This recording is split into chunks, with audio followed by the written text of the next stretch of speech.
Nandito po tayo sa lungsod ng Biñan, Laguna. Ang napakaraming proyekto po dahil nakikipagsabayan sa pag-unlad sa buong lalawigan ng Laguna. At sa panahon po niya, naging billionaire city at naging lungsod ang Biñan, Laguna. Ang maganda at matalinong si Mayor Len Alonte. Good evening, Tita Rose, at good evening sa lahat ng nanonood ng Gabay at Aksyon. Kapag si Mayor Len Alonte, happy color, pero ngayon naka-blue color kayo. Tinerno ko lang sa PNP kasi binigyan tayo ng award. Sabi ko, sige, I'll wear blue para sa kanila. Gaano po kahalaga sa inyo yung binigay ng Philippine National Police? Ito ay lalong nagbigay sa akin ng inspirasyon na huwag tumigil labanan ng droga. Kasi yung binigay sa aking award ay yun yung pagkilala sa kampanya na ginagawa ng local government sa tulong ng PNP na talagang sugpuin ang droga dito sa lungsod ng Biñan. And siguro nakita nila yung effort natin since 2007. Hindi tayo nagningas-kugon. Nakita yung magandang partnership between the LGU and PNP. Calabarzon, napili ang Biñan. Honorable Mayor of the City of Biñan, Honorable Marlene Len Alonte Nagyat, we have seen how Biñan developed into a very developed and progressive city. Calabarzon is indeed becoming a favorite destination for tourists, business investors, and even migration. We can see that our region is now converting fastly into a progressive region. That's why we place a very strategic importance to Biñan. I'd like to thank Mayor Len for her support for the PNP. Thank you very much, ma'am.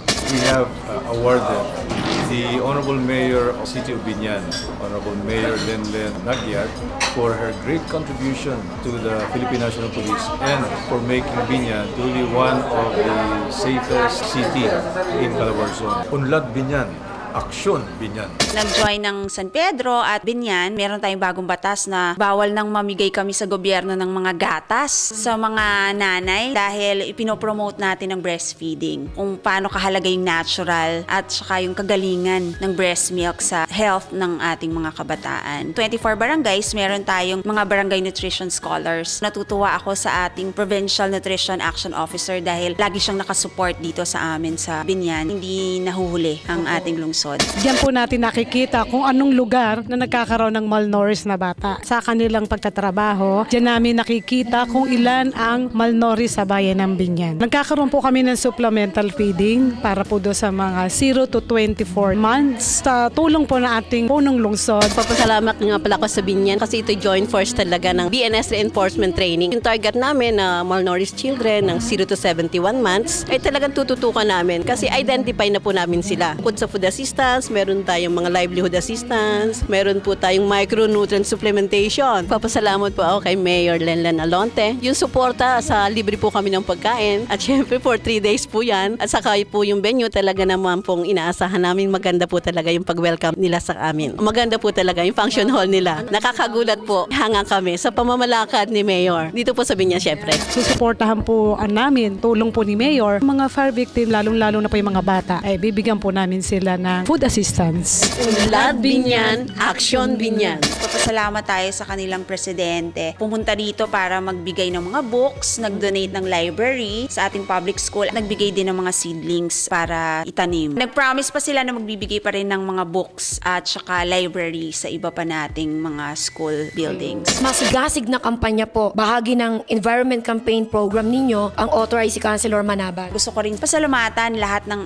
ating mga kababayan dito, lalo na yung mga establishments na sumusunod talaga. Tulad ng Pure Gold, Pavilion Mall, na talagang no to plastic, na talaga sila zero plastic. So ngayon, meron kaming bagong iniisip na mechanics. Kung sino makakapagbigay ng siguro like ilang kilo ng plastics, may kapalit, papalitan namin yan ng mga bayong or tingnan natin kung kaya pa na magkaroon ng iba pang compensation para ma-inspire na tumulong. Kami ay natutuwa, ang ating mamamayan dito sa lungsod ng Biñan ay sumusuporta para sa kalikasan, sa plastic ordinance ng ating lungsod at natutuwa kami. Ang isa sa mga nasunod ay ang Pure Gold. BB Squared, Balik Bayong, Balik Basket program. Simula nung March 15 ay nagsisimulang maglipat ng kanilang gamit from plastic to paper bags. 90% compliant na po yung mga establishment sa lungsod ng Binyan. Nagsasurvey po kami sa lahat po ng establishmento, ultimo maliliit na tindahan sa mga barangay hanggang sa pamilihang bayan po natin to determine kung ganong kadami po ang plastic na ginagamit, consume ng lungsod for a day. Katulad po ng Pure Gold, sa aming pong pag-interview po sa kanila, sila po ay gumagamit dati at least 5,000 pieces of plastic bag per day. Dahil ang plastic po, alam po natin na yan po ang nagkakos ng mga clogging po ng ating mga kanal, esteros, even mga ilog. That's why nakaka-experience po tayo ng flooding dito po sa ating lungsod. Lahat po nang ini-implement dito sa city ng Binyan, sinusunod naman po namin. Hindi kami gaano nahirapan na implement sa mga customers namin kasi fully educated na rin po sila sa barangay pa lang po. Malaking bagay din po sa amin. Nakatipid na rin po si Pure Gold as well as yung kalikasan po natin. Tumutulong din po tayo sa pagligtas po nito.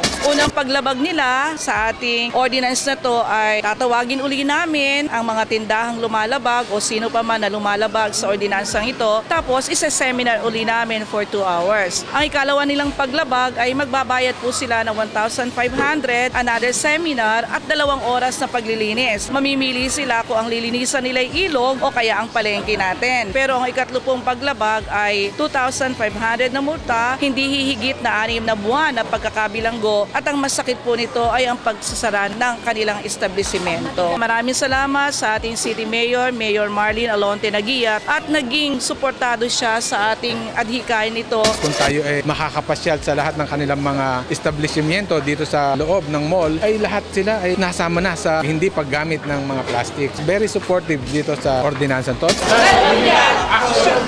Sulong kalikasan!